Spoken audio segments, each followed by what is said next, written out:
Hello and welcome back to another episode of Earthcast in Season 4, Freediving in Africa. Today I have the privilege of speaking to John McCarthy. John completed his Life-Saving Surf Proficiency Award as a teenager and worked as a professional lifeguard on Durban's South Beach in his early 20s. He is a former national and professional level competitive surfer and has surfed all over the world. He is a veteran of multiple Duzi, Fish and Umkamas canoe marathons, a surf ski paddler and a certified 3 master freediver. He has assisted in excess of 5,000 students to take their first steps into the world of freediving. This has given him an unprecedented opportunity to study human physiology. His approach to sharing freediving has less to do with the sport of freediving and more to do with self-awareness gained when immersing oneself in water.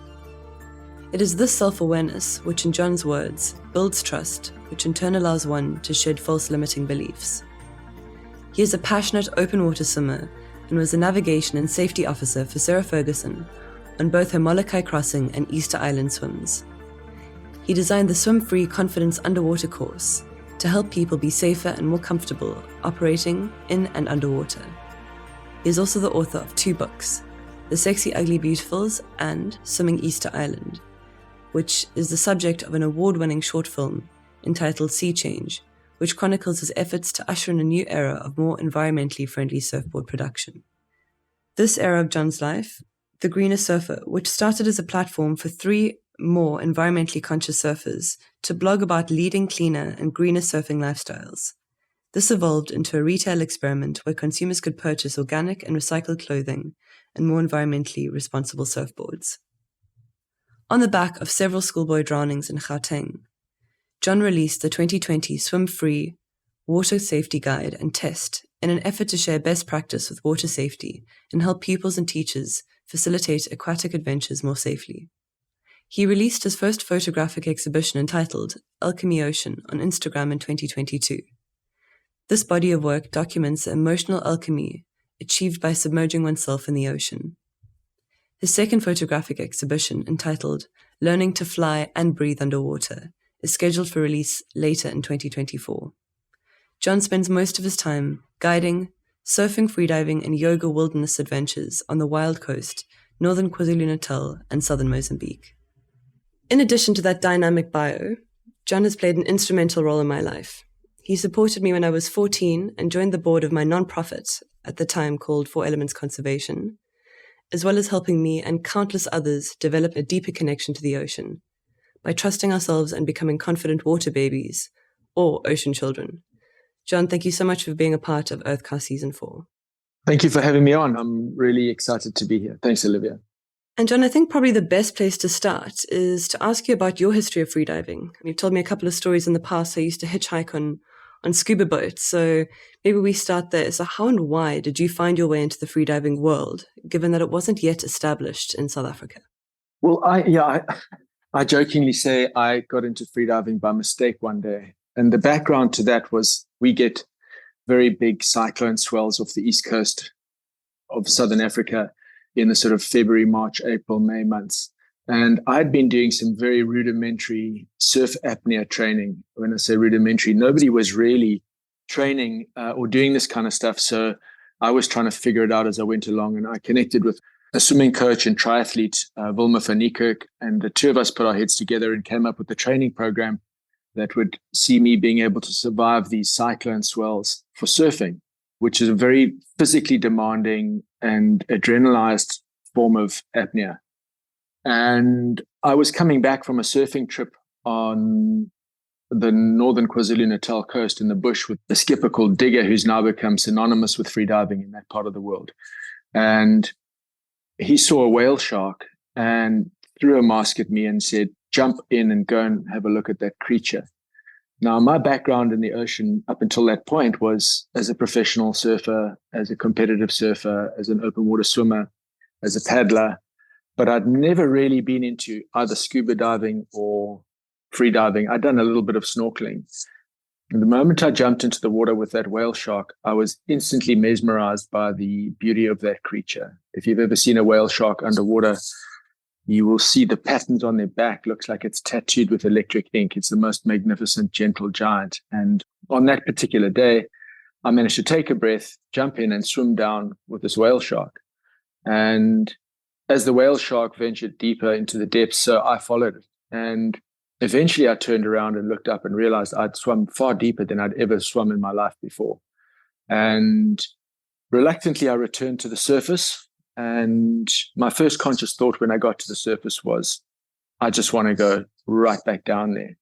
And Digger, who's an Australian guy, said to me, mate, you can hold your breath. And I had no idea that the surf apnea training that I'd been doing would translate so well into basic freediving apnea. And the interaction that I had with that whale shark really got me curious about exploring more underwater. And that was the start of an absolutely amazing journey. At the time, there was very few freedivers doing what I wanted to do. And what I wanted to do was to try and interact with marine wildlife as much as possible. So starting with the whale shark and then moving on to the dolphins, the bottlenose dolphins in the Sodwana area, and then finally being able to let go of massive fear that I had of sharks, starting to freedive with the sharks. And, then it was the whales and all the fish and the turtles. And it just became an incredible journey. But there were no people really like me doing that then. We're talking 25 years ago. So I used to have to go, and that's where the hitchhiking story comes from. I used to have to go on the scuba boats and hitchhike a ride and go and dive with them on whichever reefs they were diving on the day. I think now is probably a good time to also just give a shout out to Wilma van Niekerk for starting Hurricane Squad all the way back in the day. She was my swim coach for a very reluctant child when I was at school. So thank you, Wilma, for all of your contributions. And thank you, John, for telling that story. So it's been 25 years that you've been at this freediving game in South Africa. And I think what's been really interesting to me is the transition from when you moved from the bum surf to the greener surfer and now to ocean child. So how did that happen? What was the thinking behind moving from bum surf to the greener surfer, where you were developing the most eco-friendly type of boards with incredible, and not just durability, but flexibility in the boards as well, and now to ocean child? How did that happen? Well, I think it was a natural progression. The bomb surf was an attempt, having come out of a very corporate environment, working for Media 24 magazines, to try and be non-corporate. And my partner in business at the time, a guy called Ian Evans, and I decided that we were not going to have an office. We were going to be very future forward thinking and just be able to publish that magazine from coffee shops and bars and beaches around South Africa, which is what we did for a couple of years. In the bomb surf's journey, we tried to make that publication as sustainable as possible. So we reduced wastage. We only sent the magazine to people who requested it from us. We printed it on, environmentally sourced paper. We used soya and water-based inks. And we just really tried to make the whole thing more environmentally responsible. As that business wound down, I was looking for things to do. And obviously having a background in surfing, I was interested in helping surfers to try and green their approach to their surfing lifestyle, not just with regards to what they were riding, but in a more holistic sense. And to that end, I started a media experiment called The Greener Surfer, which followed the blogs of 3 surfers spread around the world who were all trying to lead more environmentally conscious lifestyles. And that in turn, it was about sharing best practice and trying to inspire change rather than threaten people about the doom and gloom of not being environmentally responsible. And it was fairly successful as a media project.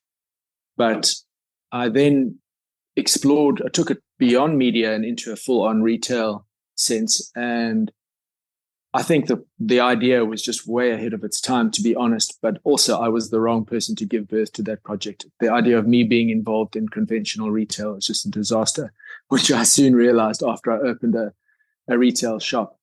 Anyway, that was an interesting learning curve, but it planted the seeds for what was to follow in Ocean Child. And Ocean Child has been the vehicle where I run both my wilderness adventures as well as produce now only very selectly to order certain surfboards, which are made in a far more environmentally responsible way.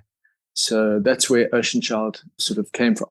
John, thank you so much. And I think watching Ocean Child grow over the last couple of years has been a huge privilege for myself as well. And to be included in your recce last year, that's 2023, in along the Wild Coast, to go and explore, being out in nature, moving, walking, meditation, surfing, diving. It was absolutely unbelievable. So it's been a real privilege to watch that grow. The question that I've been wanting to share with the guests, the Earthcast guests, the most, and this is a story that I think only you can tell, is I wanted to know more about the changing nature of marine interactions that you've noticed over the last 25 years, I guess, and from Sodwana to southern Mozambique. You've told me some really beautiful stories. You've presented them, read about them in your book. But I'd love you to share with the listeners, what have you seen? What is this exciting thing that I'm alluding to? Well, I think to start answering that question, Olivia, Southern Africa is well known for its wilderness areas. But what a lot of people don't understand is just how amazing our marine wilderness areas are. And freediving as a life skill enables you to go into these marine wilderness areas and interact with the marine wildlife on an unprecedented scale. The motivating factor for me in freediving has got nothing to do with the competition side of freediving, although we can learn a lot from those guys, especially about safety and technique. What I'm really curious about and what I've spent a lot of time exploring over the last couple of decades is the internal meditation, the journey that we go on into our bodies when we dive, but also the journey into the wilderness while we are diving. And while we are diving in the wilderness areas, we are communicating with everything that's around us, whether we're doing this consciously or unconsciously. And we've learned to now follow a conscious kind of choice of actions and behavior underwater. And the results we've had in the interaction with marine wildlife has been really, really amazing. So what started out in the early days with the scuba divers is that they would often on the way to the reef, they would stop if they saw a pod of dolphins, jump off the boat and try and snorkel with them briefly. But the operators in those days, and still today, they're on a schedule, a launch schedule. So they don't have very much time to allocate to doing this. So typically what they would do is they would arrive, literally pull up on a pod of dolphins, throw all the scuba divers off, and you would have a mixture of dolphins and scuba divers lasting a few seconds, and then the dolphins would just vanish, and that was the end of it. As Digger and I started working more together, we evolved a very different process with the bottlenose dolphins in Sodwana, where we would go well ahead of the pod and to one side of them, and we would give them the choice of whether or not to approach us. But what we learned is that if we went down and waited for them on the bottom, it was almost irresistible for them not to come and say hello at least. And so what ended up happening is we started to find that there was a certain language we could speak, a playful, peaceful language we could speak with our bodies, with these bottlenose dolphins, that got them staying with us longer and interacting with us longer. And bearing in mind, these are completely wild bottlenose dolphins. We've never fed them. And those early interactions that we had were, sort of a few minutes at most. And we now interact sometimes with those pods up to an hour and a half and even excess of that, of just playful sort of interaction. Now, what's happened is that over the last couple of decades, this dance has evolved between the bottlenose dolphins of Sodwana and the freedivers that frequent the area. And it's a respectful, beautiful, playful interaction, cross-species interaction that has evolved. And it truly is a very special thing to experience. So the start and probably the most profound thing was with the bottlenose dolphins. Also alluded earlier to losing my fear of sharks. I had a lifelong fear of sharks bred into me by the Natal Sharks Board, where as a child growing up along our KwaZulu-Natal coastline, there were these signs dotted around where the shark was represented as this very malevolent, sinister monster that was intent on eating you. And I only lost that fear as an adult once I learned to freedive. And freediving in Sodwana and in southern Mozambique gives you the opportunity to dive with multiple species of shark in very clean water. So you get to observe their behavior, they can observe your behavior. And it's a very safe way to freedive with sharks. And once you start freediving with these beautiful creatures, you really realize what amazing creatures they are and what an important role they play in the marine environment. So, the sharks was a big thing. I mean, we also have started figuring out that just how we behave around fish is going to influence how close they come to us, how curious they are, how threatened they feel. And the same is true for turtles, not just the greens, but also the humpbacks and the leatherbacks that come in yearly to lay their eggs on the beaches where they were born. So this has evolved through all the different creatures that we get to interact with. But I think where we're at now, and which is potentially the most exciting of the whole lot, is that we have an annual humpback whale migration that moves up and down our coast. And I'm convinced now that I have dived with the same whale on consecutive years at least. And where we are, I believe, in terms of the respectful, playful interaction with these giants is kind of where we were with the dolphins about 15 years ago. And it should be said that the humpback whale migration on this coast is one of the really, really good news stories of our lifetimes. As a youngster, I never saw humpback whales. They were basically hunted to the brink of extinction, and there were none visible in these waters when I was a kid. Even through my 20s and 30s, I never saw humpback whales. I think it was really only in my sort of late 30s, early 40s that I started to see the first few coming back. And now into my 50s, the volume of these whales moving back up and down our coast is extraordinary. And I think it highlights what a healthy and beautiful ocean it still is to sustain this kind of life moving up and down our coastline. And I think the more people that understand this and the more people that can experience this, the more people will appreciate and want to protect and look after and nurture this. John, it's such a special story, and the experience that you have in the water with these animals is magnificent. And I like that you use the term to lose your fear of sharks, but not to lose your respect. I think sometimes people forget that just because you're not afraid of something doesn't mean you shouldn't respect it. I've unfortunately seen that happen in the water a few times, where people are like, oh, the shark's not going to eat me, therefore I can, give it a hug. No, don't do that. But thank you for sharing that. I really appreciate it. And I think to make a rather drastic segue, I wanted to talk a little bit about your books, because if any of the listeners are interested, guys, John's got the most fantastic set of stories in his book, The Sexy, Ugly, Beautifuls, which you have to read, as well as a second book called Swimming Easter Island, which is about Sarah Ferguson's world-first circumnavigation of Rapa Nui, or Easter Island. And I'd love to talk a little bit about your books. I know I've asked you this question in person a whole lot of times, but of all of the crazy people and extreme sports and adventures that you've done, and you've written about some of it in your books, what lessons have you learned from your time with these people that you'd like to share with the Earthcast audience? I think it's amazing when you have a purpose. So if your purpose is to go and ride a big wave, or if your purpose is to dive with a specific creature, when you have a purpose and you're focused on that purpose, people are attracted to your energy and they really want to support you in that mission. So, what I learned in my journey initially as a young surfer traveling around the world was that I was just absolutely obsessed on catching the next wave.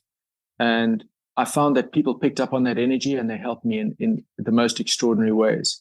And in turn now at the stage where I'm at in my life, I recognize that in people. And, when I see people that have a burning desire to do something, that passion is easy to support. So I would just say to people, if you really are into doing something, just go for it, because the universe has a way of helping you on that journey. And John, before we go, thank you so much for your time with me today on Earthcast. And I have one last question for you. This is a difficult one. Most of my guests struggle with this, but given your ocean expertise and experience, what question should I have asked you? I think that the question that I ask myself is, why do I do what I do? I do what I do because I love what I do. I really, really love the ocean. I love being in it every day. I love introducing other people to the ocean in many different ways, not just freediving, swimming, surfing, paddling, just being in the ocean. I spent time as a youngster living in Hawaii, and I love the way the Hawaiians, they have this holistic approach. When you grow up in Hawaii and you live on the west side and you introduce yourself to someone, you introduce yourself, you'll say, hi, I'm John. I'm from Waianae Valley. And in your mind, the valley starts at the top of the mountain and it ends at the bottom of the sea. There's no distinction at sea level. So that's very much how I feel. And I feel that my particular skill set, my particular passions enable other people to discover that they are actually capable of doing this too. And I really enjoy watching these other little flowers opening underwater when people discover the best underwater versions of themselves. Thank you for joining us for another episode of Season 4, Freediving in Africa on Earthcast. And we look forward to having you again soon.